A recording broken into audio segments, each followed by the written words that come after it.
I've been a night shift nurse for a few years, but last week changed everything. The extra money was good, especially with Mom's medical bills. I was ready for another long night at the hospital, but I didn't expect to face what I did. The start of my shift was normal. The usual noise of the hospital faded into the background. I checked charts, gave medication, and kept an eye on patients. By midnight, I felt the weariness creeping in. That's when I heard a strange humming from an empty patient room. It was a tune I remembered from my childhood. I tried to shake it off. Maybe it was just my tired mind playing tricks. On the following nights, the humming transformed.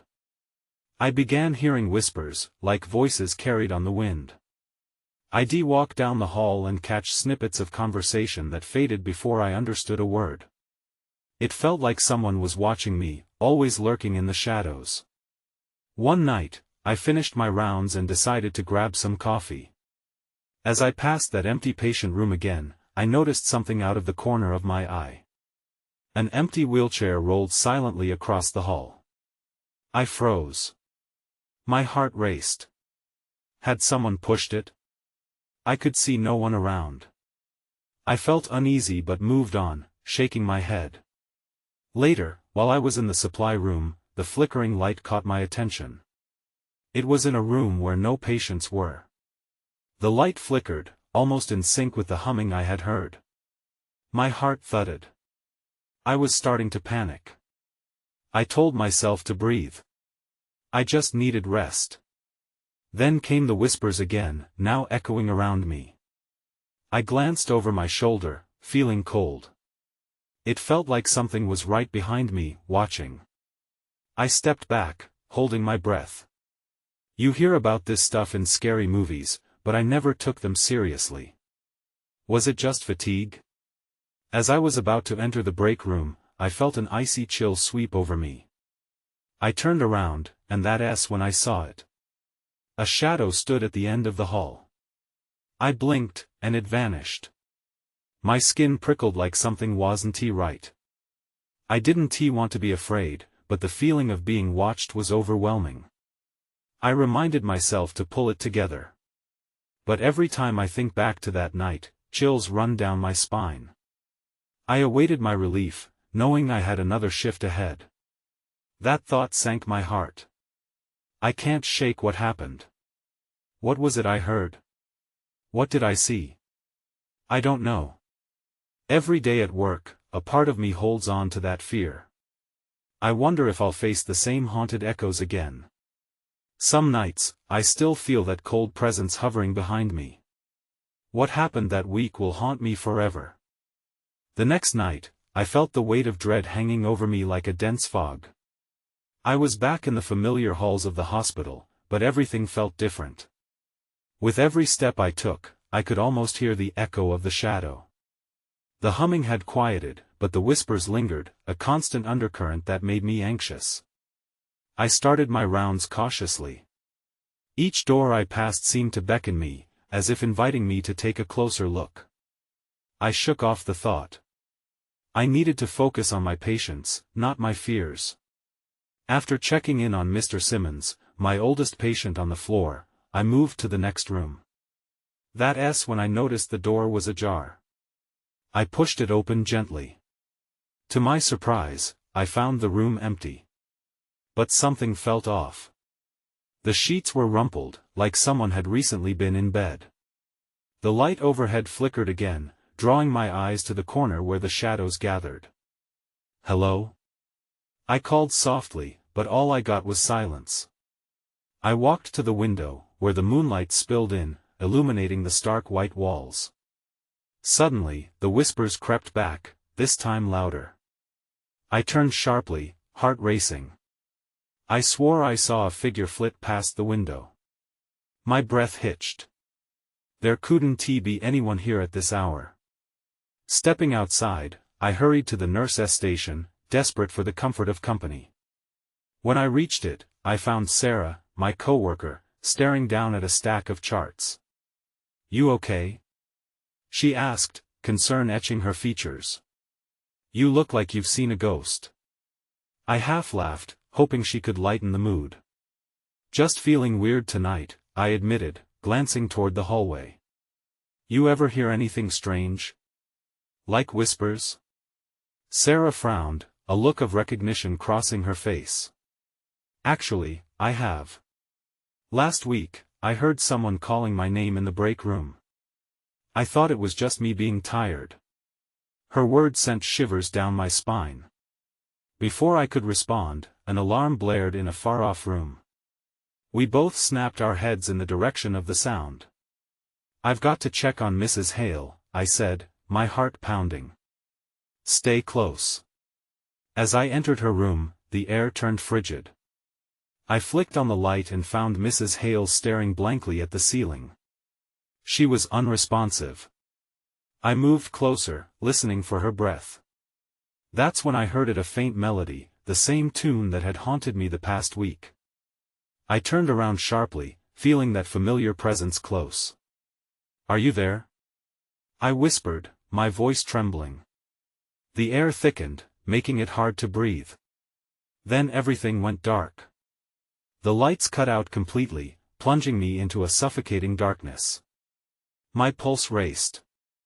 I fumbled for my phone when I heard soft footsteps approaching. Panic seized me. Someone was there, lurking just out of sight. I had no idea who or what it could be. Hello? I called out, but the response was a whisper of my name, soft and eerie. Help me. The urgency froze me in place.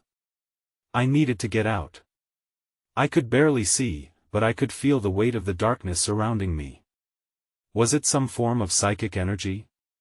Or was it something more sinister? I needed answers, and fast. With a racing heart, I groped the wall and headed towards the door. What are you? I murmured into the shadows as fear constricted around me. I had to know before it was too late. The darkness felt thick as I stumbled toward the door, my fingers brushing against the cool surface of the wall.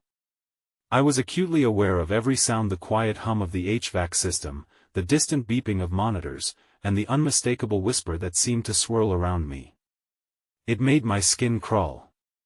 The footsteps grew louder, but they still kept their distance. Help me, the voice echoed again, filling the air with an urgency that was both chilling and desperate. I hesitated, my instincts pushing me to bolt, but a part of me wanted to find out who was behind this. Where are you? I called into the dark, trying to steady my voice. In response, the whisper faded into silence, leaving only the rhythmic pounding of my heart. I pressed my back against the wall, wishing that the solid surface would anchor me against the growing anxiety. Suddenly, the lights flickered back on, illuminating the room in a stark, artificial glow. I took a deep breath, forcing myself to scan the corners. Nothing. Just the empty bed and a sterile environment. Mrs. Hale? I whispered, finally noticing the vacant look in her eyes. I gently touched her shoulder, hoping for a reaction. She blinked, but her gaze remained distant, utterly unaware of my presence. I stepped back, feeling a chill replace my earlier resolve. As I turned to leave, a glimmer caught my attention. A small object lay on the floor by the bed, half hidden beneath the edge of the mattress. I knelt down, my heart racing as I reached for it. It was a silver locket, the surface engraved with intricate designs. My fingers brushed against it, and a jolt of energy surged through me, causing me to recoil. What is this? I muttered aloud. I tucked it into my pocket, feeling the weight of both the locket and the night's events bearing down on me. I needed to get out of this room. As I exited, the whispers returned, swirling around, gaining intensity. Help me, they pleaded again, more insistent this time. I broke into a jog, heading for the elevator. I pressed the button repeatedly, anxiety bubbling within me. My mind raced with the thought of the locket. Who did it belong to? What did it mean? When the doors finally opened, I rushed inside, glancing over my shoulder. There was nothing there, yet the sensation of being watched lingered. I hit the button for the ground floor, but instead of descending, the elevator jolted and the lights flickered ominously again. "What the hell?" I whispered, panic rising. I frantically pressed the button for every level, desperately hoping to escape the claustrophobic confines. The buttons blinked, but the doors remained stubbornly closed. The walls of the elevator felt like they were closing in, the air turning thick. Just then, my phone buzzed, the screen illuminating the dim space. It was a message from Sarah. "Where are you? There's something strange going on. I feel it too." As I read her words, the elevator lurched again, suddenly dropping. I braced myself against the wall, heart racing, fearing the worst. I had to find answers. Whatever was happening in this hospital was spiraling out of control, and I was right in the middle of it. Then the lights flickered one last time and everything went dark again. I had to escape. But first, I needed to understand what had been awakened. The darkness wrapped around me like a heavy blanket. I pressed the emergency button on the elevator, praying for a miraculous change. Nothing happened. No lights, no movement, just a suffocating silence. I felt a creeping dread settle in my stomach. Panic was building, and I knew I couldn't stay trapped here. I took a deep breath and forced myself to think. I needed to find a way out. I fumbled with my phone again, hoping to use the flashlight. The screen flickered to life, casting a weak beam across the stainless steel walls. The pulse of the dying battery flickered ominously, reminding me I was running out of time. If I didn't find a way out, I might never escape. Then, I heard it again. The whisper was louder now, almost layered with urgency. "Help me." My pulse quickened. It sounded like it was coming from above. I looked up, squinting into the small opening where the ceiling and the elevator shaft met. Straining to hear, I didn't register the rattling in the corner of the elevator until it was too late. I turned just as something small scuttled across the floor, disappearing into a dark crevice. My breath hitched, and I fought against the urge to scream. It was a rat, I told myself. Just a rat. Nothing more. But the whispers didn't fade. Instead, they began to form words that mixed with the clattering cursing, pleading. "Help me. Get out." My heart hammered in my chest. I pressed the emergency button again, praying for a response. Still nothing. The thrumming whispers grew more frantic, twisting into an unreadable chant that seemed to fill every corner of the elevator. Fear drove me into action. I banged on the doors, yelling for help. "Someone. Please." My voice echoed back at me, taunting. I started to back away, rethinking my next move when, suddenly, the lights flickered again and I felt a lurch beneath me. The elevator was moving upwards. I steadied myself, the glow from my phone lighting the way.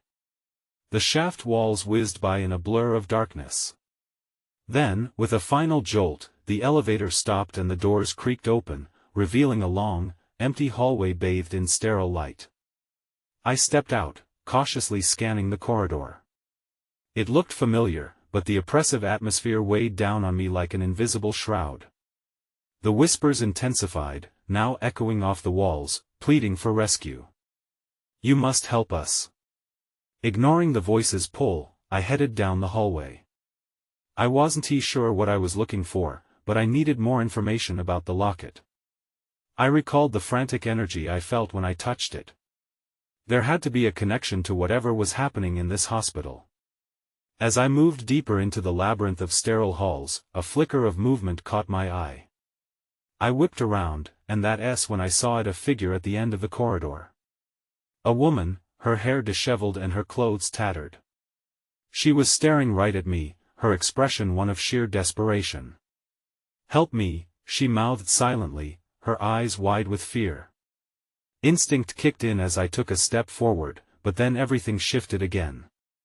A loud crash echoed through the corridor, causing the woman to disappear. In her place, shadows danced, twisting and bending the light into grotesque shapes. I froze, mind racing. Whatever was happening here was far worse than I had imagined. I couldn't shake the feeling that the answers were just out of reach, but the questions kept coming, catching me in their grip. "Who are you?" I called into the darkness, my voice trembling. But the only response was silence. And with that silence came a chilling certainty I needed to find out the truth before it consumed me too. The echo of the crash still rang in my ears as I backed away, squinting into the shadows that twisted beyond the corridor's glow. A chill ran down my spine.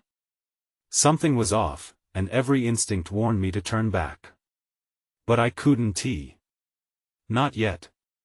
I took another careful step, my heart racing. The whispers were still there, but now they murmured a different plea. "Follow us." The words felt like a command, pulling me deeper into the unknown. As I moved cautiously, I noticed doorways lining the walls, some cracked open, others sealed tight. A flicker of fear coursed through me. My hand hesitated over one of the doors, all too aware of the uncertainty beyond. I swallowed hard, remembering the urgency in the woman's eyes. I needed to know.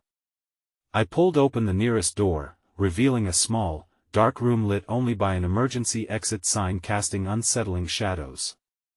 Stacks of medical supplies and broken equipment shrouded in dust filled the space. But it was the far corner that caught my attention. A white sheet lay crumpled on the floor, oddly out of place amidst the decay. With a surge of resolve, I stepped inside. My phone's flashlight illuminated the crumpled sheet, and as I drew closer, my breath hitched. I could see the outline of something underneath. I took a deep breath and pulled the sheet back. A body lay there, cold and lifeless. It was a man, eyes wide open, mouth slightly agape, frozen in an expression of terror. My stomach twisted violently. This wasn't just a hospital, it felt like a graveyard for secrets long buried. Before I could process the sight, a loud clang echoed from the hallway. Panic surged, and I dropped the sheet, stumbling back. Doors slammed shut one after another with a force that sent chills up my spine. Something was coming. My instincts kicked in. I sprinted down the corridor, heart pounding in my ears, desperate for safety. A glance over my shoulder revealed shadows crawling along the walls, pursuing me at a terrifying pace. I darted around a corner, slamming into a wall as I tried to catch my breath. From somewhere ahead, the whispers transformed into frantic wails. "Help us! We're trapped!" It was overwhelming, suffocating. I squeezed my eyes shut for a moment, trying to block out the noise, gathering my thoughts. Suddenly, a door at the end of the hallway flew open. A flicker of hope surged through me. I dashed toward it, skidding to a halt just as I reached the threshold. Inside, I found an empty break room, a flickering fluorescent light its only illumination. The room smelled stale, and the scene felt like a ghostly reflection of normalcy. But as I stepped inside, the door swung shut behind me. I turned, panic flooding back. The whispers grew louder, echoing off the walls and drowning out my thoughts. I pressed against the door, trying to push it open, but it wouldn't budge. Then, the whispers turned chillingly clear. "You shouldn't have come here." A voice far too familiar echoed in my mind, the woman from before. My heart raced as I scanned the room, desperately seeking an escape. I needed to find out why this was happening, and who else was trapped here with me. That's when I noticed a small, silver locket on the table, gleaming faintly in the low light. My heart started racing. The locket. It had to mean something. I reached for it, fingers trembling. Little did I know, this act would unravel everything. The locket felt cool between my fingers. I turned it over, revealing intricate designs etched into its surface. It looked old and ornate, and a flicker of recognition tugged at the back of my mind. I had seen something like it before, but where? Before I could dwell on that thought, a loud thud reverberated through the break room. I jumped, gripping the locket tightly. My heart raced. I was trapped, and whatever was behind the door wasn't going to wait for me to figure it out. I stepped back, urgency driving me to find another way out. My flashlight flickered, making the shadows dance ominously on the walls. As I scanned the small room, I noticed a window behind the coffee machine, partially covered by grimy vertical blinds. It might lead to freedom, but I would need to act fast. I hurried over to the window, tugging at the blinds. The metal rattled but held firm. I wanted to scream. "Come on." I gritted my teeth and yanked harder, and finally, the blinds snapped open. I could see the darkness outside, but it was a relief to know there was another world beyond these walls. As I struggled to lift the window, the whispers returned angrier and more insistent than before. "Help us. We can't stay here." The urgency in their tone sent chills down my spine. I pressed harder against the window, but it wouldn't budge. I could hear the thuds again, louder this time, sending waves of panic washing over me. Then, without warning, the door rattled violently. I swung around, breath hitching in my throat. Shadows loomed beneath the crack, a dark mass, pressing against the surface like something eager to break through. I turned back to the window and put more force behind it. It finally opened with a shriek, and I threw myself over the sill. With one last look at the chaos behind me, I leaped out into the cool night air. I landed hard on the damp ground outside, rolling to absorb the impact. I scrambled to my feet and spun around, ready to run. But the moment I looked up, the wind was knocked out of me. There, illuminated by the faint glow from the emergency exit sign, stood a figure. It was a woman dressed in hospital scrubs, her eyes wide with terror. "Why did you come here?" she yelled, her breath visible in the cool night. "You have to leave." Panic surged again as I backed away from her. "What are you talking about? What is going on?" I couldn't make sense of anything anymore. "It's not safe. They're coming. You shouldn't have followed the whispers." The urgency in her voice hit hard. This was the woman I had seen earlier, the one whose desperate eyes haunted me. As I tried to respond, something in the shadows shifted, a dark shape moving way too fast. My heart dropped as the woman turned, eyes widening in horror. "Run!" In that moment, a shadow lunged from the dark. I didn't wait to see what it was. I bolted down the alley, the distant wails echoing behind me. Just when I thought I'd escaped, that single whispered phrase haunted me, "You shouldn't have come here." The ink-black night felt alive, ominous, as I dashed away in search of answers or perhaps for my life. I ran without looking back, fueled by adrenaline. The alley felt endless as the echoes of whatever had lunged at me faded into the night. I needed to think, to find a safe place.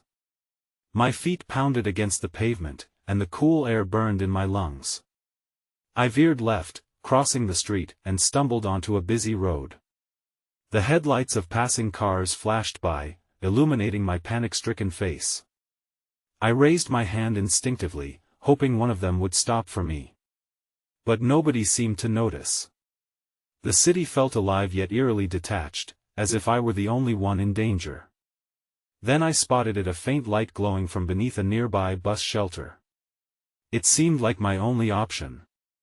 I rushed over, breathing heavily as I approached.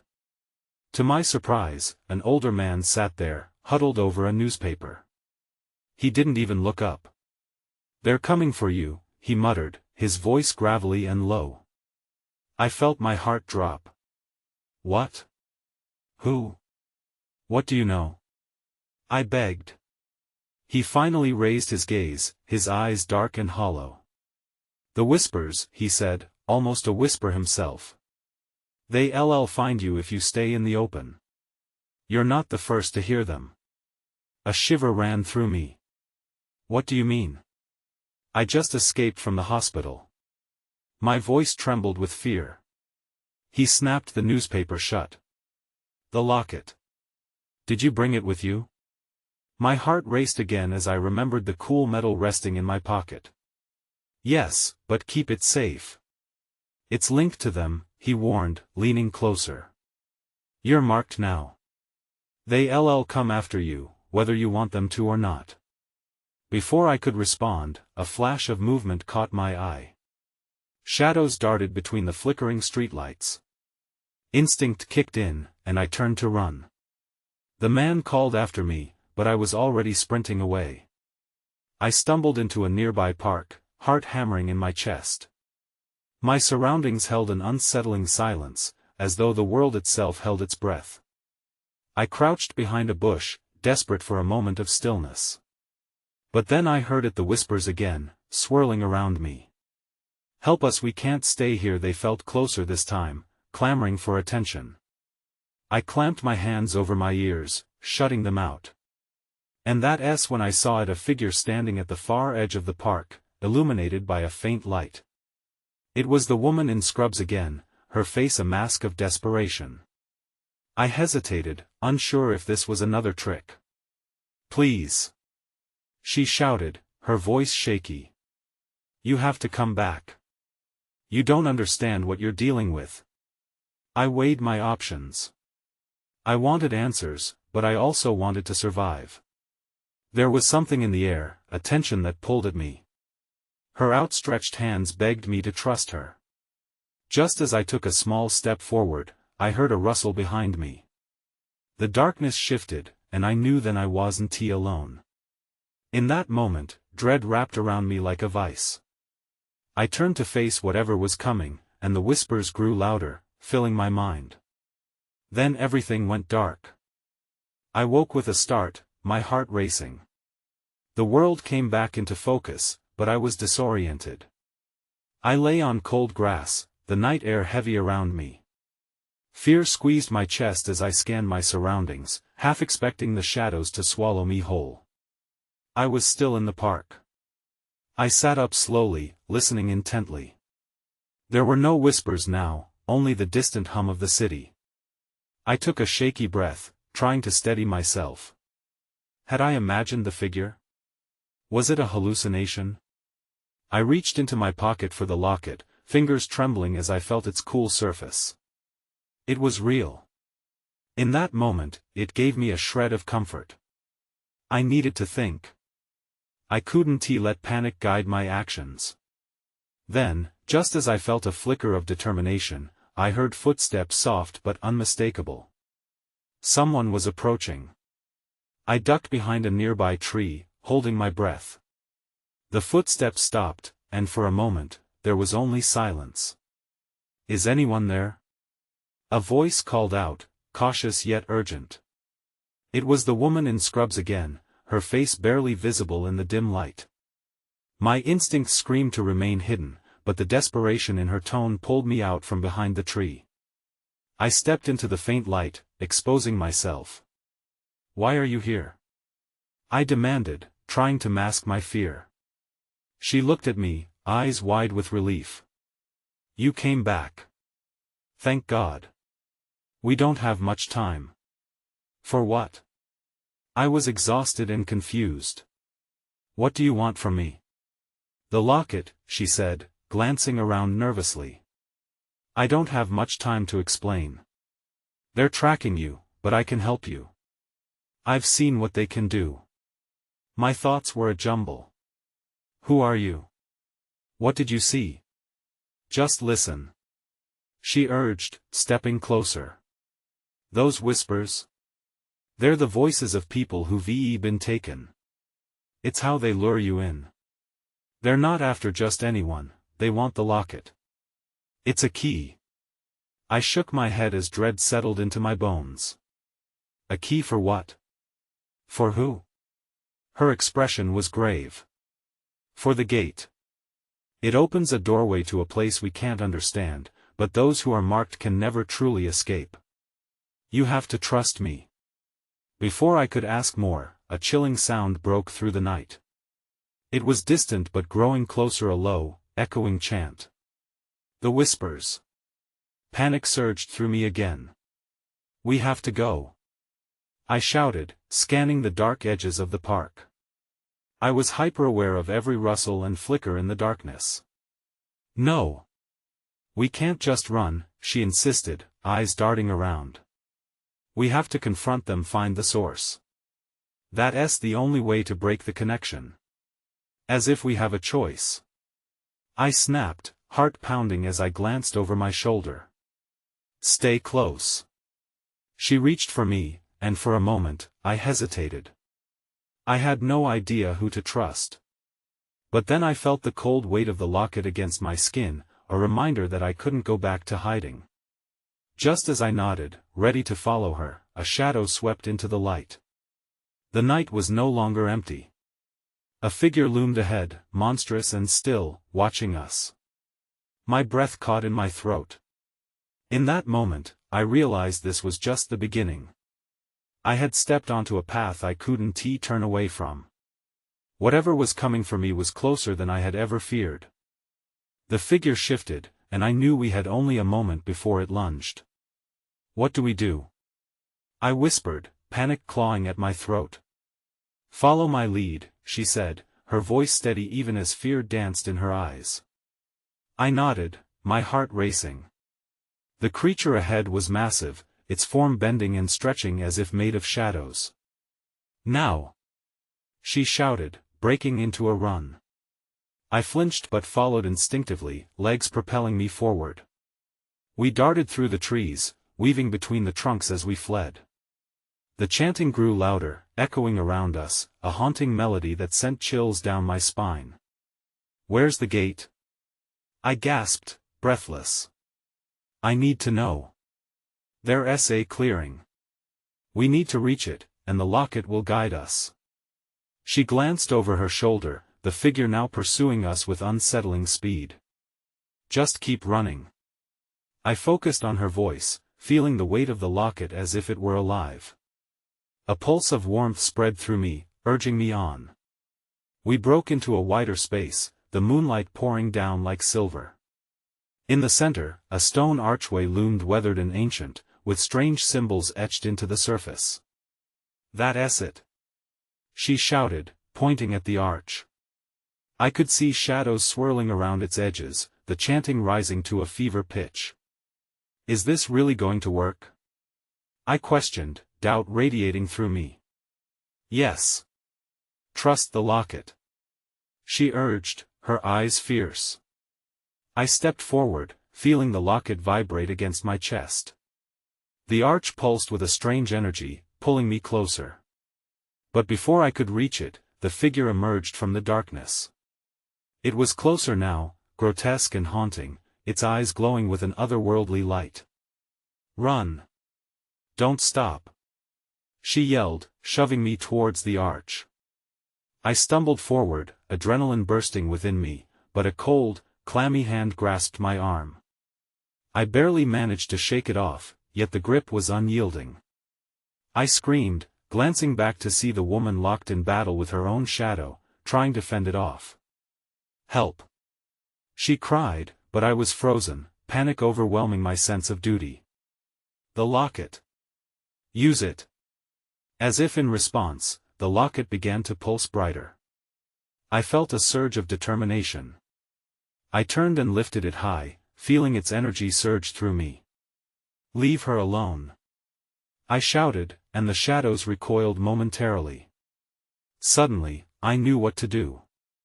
I focused on the archway, the symbols glowing like fire in the night. Open! I commanded, the word escaping me as if pulled from the depths of my being. The locket blazed with light, and the symbols began to shimmer. To my shock, the arch started to widen, a portal forming dark and swirling. The figure released the woman, the shadows retreating as it shrieked in fury. Jump! She yelled, urgency filling her voice. Without thinking, I dashed towards the opening, feeling the cool air rush past. I glanced back, one last look at the horrors behind us, and then I dove into the unknown. Everything went dark. I tumbled through a void, weightless, and for a heartbeat, nothing existed. No sound, no light. Just the suffocating silence. Then I landed hard, the ground knocking the breath from my lungs. I gasped, blinking against the sudden brightness. As I pushed myself to my feet, dread sliced through me. I wasn't back in the park. I was somewhere else entirely. I turned slowly, taking in the eerie surroundings. Towering structures loomed in the distance, twisted and strange, the air heavy with a strange mist. And as I regained my bearings, I heard whispers again, louder, more insistent, and realized, the night was far from over. I rose to my feet, disoriented within the swirling mist that surrounded me. The air felt thick and charged, a low hum pulsing beneath my skin, and memories of the hospital were quickly fading like a distant dream. I looked around, trying to find something familiar in this strange landscape. The towering structures, twisted and looming, were nothing like anything I had seen before. Gothic spires seemed to bend in unnatural ways, their surfaces glistening with a sheen that hinted at some otherworldly origin. The whispers returned, swirling around me like an impending storm. "Help us, we can't stay." The voices were layered, a cacophony of desperation that twisted in my mind, demanding my attention. Panic surged anew. I hadn't escaped, I had simply stepped into a different version of the nightmare. Gripping the locket tightly in my hand, I felt its warmth pulse against my palm.